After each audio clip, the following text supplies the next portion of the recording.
Saat ini semua orang terpaksa, bahkan tiba-tiba menjadi pengusaha. Ya, dia jual lontong, dia jual ini, dia jual itu, jual makanan semua. Dia terpaksa menjadi pengusaha. Kita harus mengakui dunia sudah berubah.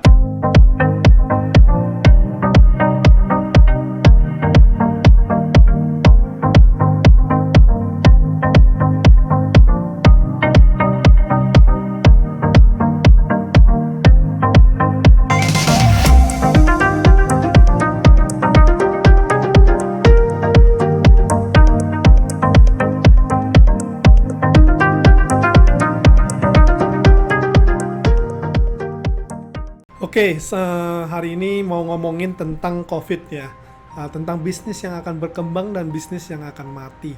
Nah, seberapa kenal sih kita sama dunia ini ya, tapi ya sebingung-bingungnya kita tetap harus move on ya. Nah, dunia yang kita tahu ini sebenarnya udah nggak ada, sudah nggak ada, udah berbeda, udah berubah gitu ya. Jadi bisnis sekarang, bisnis juga sudah berubah. Ya, bisnis sudah berubah bentuknya, cara berbisnisnya berubah totally different. Ada yang kita katakan pre-corona world, post-corona world. Ya, jadi udah totally berubah. Ya, pre mungkin ya di saat semuanya ramai, sekarang post. Apakah akan ramai dengan gambar yang sekarang ini? Mungkin orang bilang kan ini sekarang, oke. Tapi ke depan tetap aja karena habit yang udah terbentuk, orang-orang akan jaga jarak gitu ya. Nah, dimulai dari hari ini, teman-teman sudah berubah banget ya. Jika teman-teman ya happen to be in the business, kamu harus denger ini baik-baik gitu ya. Karena dari gambar ini Anda bisa lihat, panahnya hampir mau jatuh menabrak corona gitu. Artinya, kalau nabrak corona ya dead gitu ya. The business is dead gitu. Nah, ada orang berusaha menarik. Nah, apakah Anda tergolong orang yang berusaha menarik bisnis Anda sendiri gitu ya. Nah, pertama, the world has changed forever. Dunia berubah, dunia sudah berubah, totally berubah. Ya, nah kalau ini ada bar meter, saya bikin bar meter. Ya, ada bar meter dari baik, ya, the myth, the unknown, ya, yang tidak diketahui, dan the bad, gitu ya. Nah, saat dunia kita dulu itu adalah normal world, ya, dunia normal. Itu ada di good. Nah, sejak ada corona, dia menjadi corona world, gitu ya. Setelah itu, apakah akan balik lagi ke normal world? Enggak, teman-teman. Ya, dia mungkin akan somewhere in the middle, ya, yang disebut new world, gitu ya. New world itu apa? Ya, semua udah berubah. Ada lapangan pekerjaan yang hilang, ada yang muncul. Jadi kunci kedua adalah kita harus adaptasi, ya, adaptasi terhadap COVID. Nah, siapa kita? Siapa aja yang dengar ini? Ya, Anda semua. Anda harus adaptasi karena semua sudah berubah. Kalau Anda tidak adaptasi, ya Anda ketinggalan. You in the losing side. Jadi kalah gitu. Kalau kamu lama membuat keputusan dalam pekerjaan maupun usaha, then you dead, teman-teman. Then you are dead, ya. Jadi maka kamu harus berubah. Kalau nggak, you in the losing side. Ketiga adalah, dulu saya sering dengar adalah survival of the fittest, ya. Yang bertahan adalah yang paling sehat, paling kuat. Right now is the survival of the quickest. Siapa yang paling cepat, bukan siapa yang paling hebat lagi. Bukan tentang hebat lagi, tapi tentang cepat. Cepat dalam apa? Cepat dalam beradaptasi. Cepat membuat keputusan, cepat mengambil action, cepat belajar. Itu yang dibutuhkan. Keempat adalah terpaksa. Saat ini semua orang terpaksa, bahkan tiba-tiba menjadi pengusaha. Ya, dia jual lontong, dia jual ini, dia jual itu, jual makanan semua. Dia terpaksa menjadi pengusaha. Kita harus mengakui dunia sudah berubah. Dan memang semua orang di-force untuk entrepreneur. Dia dipaksa untuk menjadi pengusaha. Suka tidak suka, kamu bakal terpaksa untuk menjadi pengusaha. Jadi saat ini yang kamu dengar, kamu orang pekerja atau kamu punya usaha, tapi usaha kamu turun, suka nggak suka, kamu tetap akan menjadi seorang pengusaha. Maupun kamu pengusaha makanan, kamu shifting to food, then you tetap pengusaha. Orang dulunya bilang education penting, ijazah penting. Saat ini, yang bagi mereka yang bergantung dengan ijazah dan education, nggak berlaku. Mereka semua kena PHK. They losing a job, ya. Dan mereka sekarang menjadi entrepreneur, ya, mereka jualan gitu ya. Mereka terpaksa menjadi pengusaha karena pengusaha adalah stepping stone, ya, ada batu loncatan yang paling aman, ya, dan bisa dikontrol di kehidupan mereka sendiri, ya. Nah, jadi mau 10 tahun, 20 tahun, 30 tahun kamu bekerja dengan perusahaan, saat ini lu bisa buat apa? Lu juga kena layoff. Tadinya company take care of kita, kasih semua tunjangan, mobil, rumah. Mungkin saat ini company nggak bisa bayar itu semua. Then now is the time kamu yang berusaha, kamu yang take care of your family, ya, your child, your loved one, everybody. Bahkan company-company-nya juga nggak tahu sebenarnya mau ngapain. Bukan mereka nggak mau menyelamatkan Anda, mereka hanya berusaha semampu mereka. Then all of you, semua Anda dipaksa menjadi entrepreneur, yaitu pengusaha yang dipaksa, force entrepreneurship. Anda terpaksa. Ada most affected business. Industri apa sih yang kena dampak? Pertama adalah job, artinya semua orang akan kehilangan kerjaan. Kenapa? Kok bisa? Karena semua orang yang buka toko, revenue-nya turun, profitnya nggak ada, akhirnya dia nggak bisa kasih kerjaan. Kedua, retail, nggak ada orang keluar mall, nggak ada orang ke toko-toko, mereka ngapain ke toko? Online, orang bilang online booming. Online kalau barangnya nggak guna, orang juga nggak beli, karena orang akan membutuhkan basic need, teman-teman. Ketiga, travel. Siapa yang mau travel seperti sekarang ini? Apakah Anda mau travel? Ya, bahkan travel aja nggak bisa dari negara. Hari ini saya dapat info, semua negara, bahkan Indonesia kalau mau keluar, mereka tidak mau menerima. Sampai kapan? Kita tidak tahu. Jadi travel is affected. Keempat, ya, tourism. Siapa yang mau jalan-jalan saat begini? Nggak ada yang mau jalan-jalan.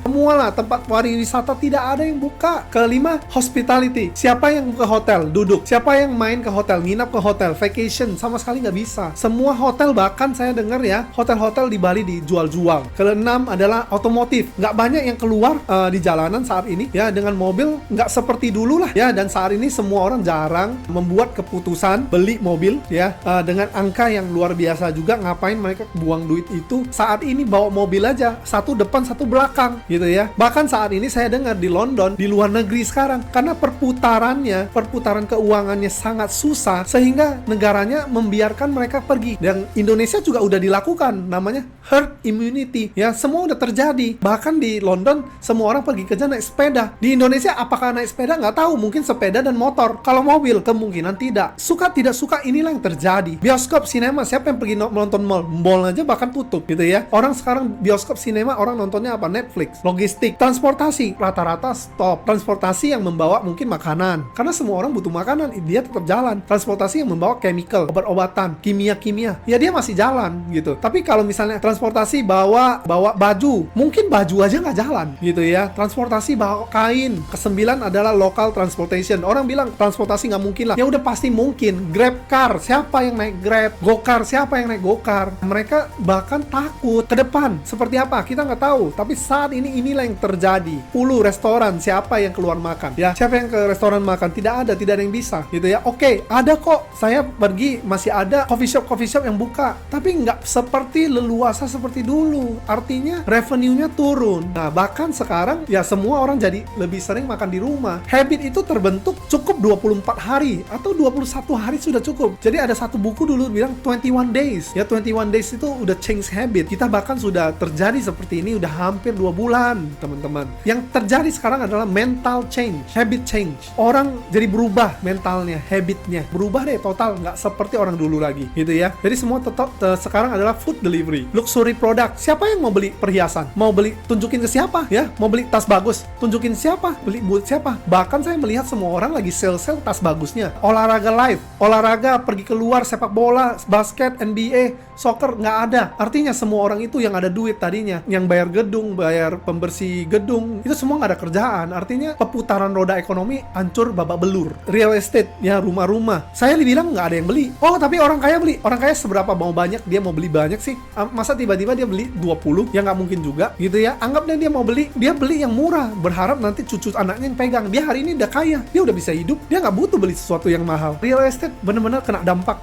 Oil and gas, siapa keluar naik mobil sering-sering kayak dulu? Enggak. Gas di rumah seberapa banyak sih? Dan oil paling banyak itu dari pabrik. Karena pabrik itu berkurang, otomatis terganggu kan, gitu ya. Yang jual gas, ya. Dan konstruksi, perkantoran, mana ada yang bangun perkantoran lagi? Perkantoran, pembangunan itu lagi stop. Film industri, siapa yang mau bikin film? Bahkan saya lihat YouTube ya, semua artis-artis sekarang lagi asik-asiknya bikin YouTube, ya. Event, conference, ya, tempat expo, meeting, it's not happening. Nggak terjadi, nggak ada yang pergi sana. Tech, gadget, HP nggak lah, Will. Pabrik-pabrik HP aja ya, udah menyatakan dia potong level produksinya. Karena nggak semua orang mau beli saat ini karena kebutuhan hidup lebih penting gitu ya. Kebutuhan hidup apa aja sih? Sandang, pangan, papan, itu dulu. Habis itu apa? Ke-19, pabrik mobil ya. Karena jarang ada yang beli, otomatis pabrik mobil banyak yang layoff nggak? Banyak dong ya. Jadi saat ini adalah bukan tentang COVID. Yang terjadi adalah bukan hanya COVID, tapi adalah unemployment, PHK besar-besaran. 85 juta sudah terjadi di dunia ya. Bahkan COVID yang kena hanya 5 juta. Antara mati kena penyakit atau miskin mati. Ini yang terjadi. Makanya negara itu lagi membantu gimana biar berputar ekonominya. Ini bukan hal sepele. Ke-20 adalah fintech investing. Semua orang nggak berani. Nah, apa yang berubah sih? Interaksi sosial akan berubah. Saat ini pun udah berubah.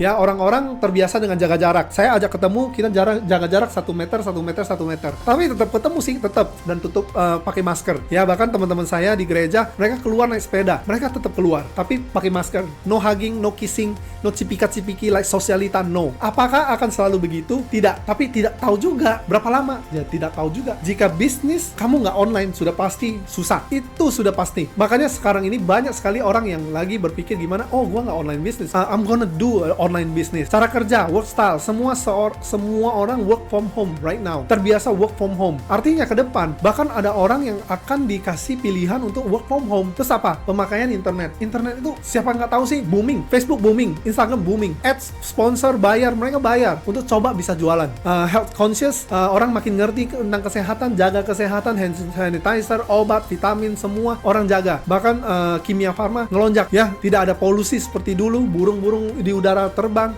langit biru, semua mantap. Terus prioritas, orang berubah. Semua orang berubah prioritasnya.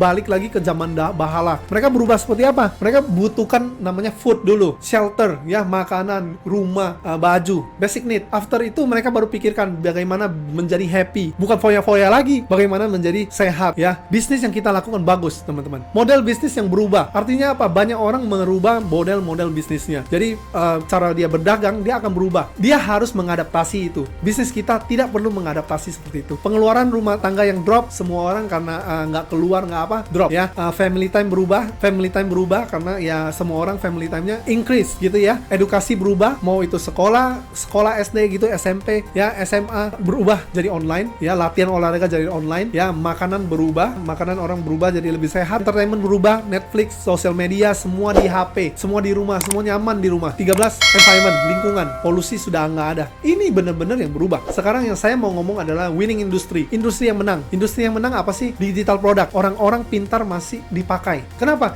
Karena digital product akan dilakukan. Digital product akan dikembangkan. Gig economy. Gig economy artinya apa? Freelance. One point to one point. Yang akan terjadi adalah seperti Gojek atau GoFood Delivery, GoSend gitu. Saya pesan, dia anterin. Saya pesan Gojek gitu, jemput saya, anterin. Mungkin itu tetap ada. Ya, freelance. Ya, saya bayar kamu untuk, misalnya kalau fotografer, fotoin barang saya. Foto per project, sudah tidak ada gaji. Nggak ada orang yang sanggup membayar gaji lagi ke depan ya, karena semua tentang pemulihan. Kantor-kantor yang lay off 400 orang, apakah tiba-tiba nanti COVID hilang dia akan ambil lagi 400 orang itu? Nggak mungkin, dia harus recover dulu. Jadi semua ini sudah berubah. Anda sudah harus berubah menjadi apa? Menjadi entrepreneur. Kita di bisnis ini yang Anda sudah mulai, ini adalah your time. This is your time ya. Industri kita 170 tahun teman-teman. Kita adalah bisnis anti resesi ya. Rumah sakit, rumah duka, asuransi. Tiga ini tidak bisa dikalahkan, tidak bisa dihilangkan. Ketiga, stock market. Saham akan terus beredar. Home gardening. Saya mendengar teman-teman saya mulai belajar namanya hidroponik gitu ya. Kelima, online coaching, online teaching, online training, webinar, semua adalah tentang online. Alternate energy ya, energi pengganti misalnya. Oh, udah jangan pakai listrik, pakai solar panel dan segala macam. Itu akan terjadi. Nomor 7 adalah insurance, teman-teman. Ya, insurance, kita di insurance, teman-teman. Ya, siapa yang nggak butuh insurance? Di saat dia COVID, di saat dia sakit ya, dia udah nggak bisa beli karena paru-paru udah rusak, dan semua orang akan perlu namanya insurance. Udah nggak mungkin nggak. Dan paling enaknya adalah bisnis ini adalah menjaring mereka untuk mereka atur keluarga mereka. Jadi Anda adalah di bisnis yang sudah benar, teman-teman ya.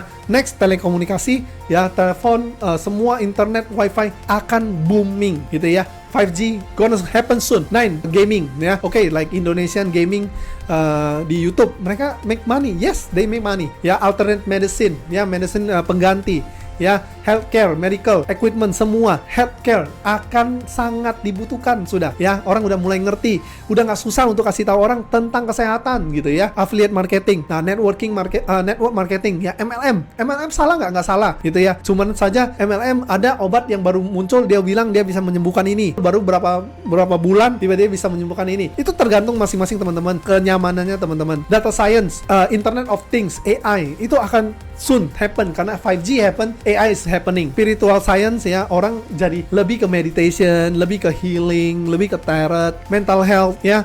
Dengan seperti ini banyak orang yang bahkan ngomong aja nggak bersemangat gitu ya, pokoknya nggak semangat deh gitu ya. Jadi mereka itu kayaknya lesu, motivator ya, mentor gitu ya, coach, itu akan booming. Remote networking ya, banyak orang kerja di rumah dan bagaimana menggabungkan pekerjaan ini supaya bisa terorganis ya, bisa dicek gitu ya. 17 home entertainment. Jadi home entertainment terjadi karena mungkin orang nggak kemana-mana, jadi dia beli loudspeaker, dia beli TV, that's happening gitu. Tapi sebelum that's happening, food, shelter, clothing pasti sudah harus selesai dulu. Habis itu selesai, yang most likely adalah insurance. Why insurance? Let me tell you, if these things not going away ya, nggak bakal hilang. Artinya orang akan berhadapan dengan COVID begitu lamanya. Kalau dia kena, that mean dia nggak bakal bisa beli asuransi sama sekali. Penyakit bukan hanya COVID. Kalau dia jantung, kalau dia diabetes, makin parah seperti apa? Dia akan losing all the money and then dia become broke. Nah, jadi kata orang nanti work balance akan sangat bagus, produktivitas setelah COVID ini. Nggak mungkin teman-teman. Saya masih meragukan itu gitu ya. Cost efficient, produktif, saya masih meragukan itu gitu ya. Karyawan bisa dibayar dengan murah, saya masih meragukan itu. Itu masih belum bisa terbukti. Mungkin 1-2 orang gitu ya. Website, semua orang udah pasti harus ada website. Dan insurance ya, model direct business itu sangat akan menjanjikan gitu ya. Orang bilang enggak lah. Ya, kita banding aja 18 bulan 2 tahun ya, atau kalau benar-benar seperti resesi dulu di flu Spanish 6 tahun, maka semua orang akan hidup 6 tahun dengan takut. Kalau kena COVID sama sekali, bahkan bukan nggak bisa beli asuransi kesehatan, bahkan nggak bisa beli asuransi jiwa gitu ya. Bahkan dia udah nggak bisa prepare for the son gitu ya, for the daughter, anaknya 1 juta bisa jadi 2 miliar. Seumur hidup 1 juta aja nggak bisa sampai 2 miliar gitu. Dia akan miss that moment. So everybody gonna buy insurance. Trust me teman-teman. Jadi memang semua orang ini surviving ya. They have to think, they have to financial planning. Mereka harus planning everything. Hadapi kenyataannya teman-teman ya, terima kenyataannya, fokus aja, jalan aja, bantu orang teman-teman. Bisnis ini kita bantu orang doang. You don't wanna buy from me, oke, you jadi agent, you buy sendiri aja. Upgrade diri teman-teman, fokus pada tujuan ya. Bantulah orang-orang yang bisa kita bantu. Oke, saya sudah siap. Apakah kamu siap? Oke, semoga bermanfaat. Selamat pagi dan salam semangat.